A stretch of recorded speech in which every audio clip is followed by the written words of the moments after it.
सूरत के उधना इलाके में आतंकी हमले के विरोध में प्रदर्शन, आतंकवादियों के पुतले जला के दहन किए गए।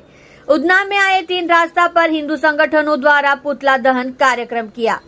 हिंदू संगठनों का देश भर में विरोध प्रदर्शन। पाकिस्तान आतंकवाद का अड्डा है और कब्रिस्तान की बैनरों के साथ विरोध प्रदर्शन। जम्मू कश्मीर वैष्णो देवी आतंकी हमले का विरोध किया गया।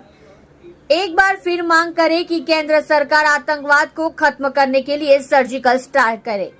ऐसी मांग हिंदू संगठनों द्वारा की जा रही है। आप देख रहे हैं माटी की आवाज न्यूज चैनल को आनंद सिंह ठाकुर के साथ। निलेश अकबरी, मंत्री विश्व हिंदू परिषद सूरत विभाग।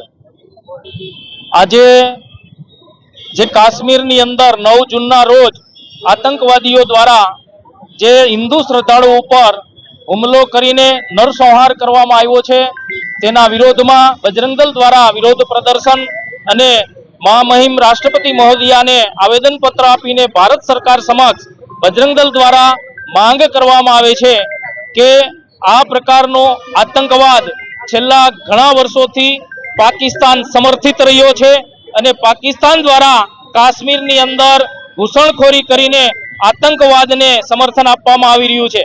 आतंकवाद ने काश्मीर नी अंदर जे लोको पनाह आपी रह्या छे आवा लोको पर भारत सरकार कड़क में कड़क कार्यवाही करे अने पाकिस्तान ने पण एनी भाषा में जवाब आपवानो समय आवी गयो छे।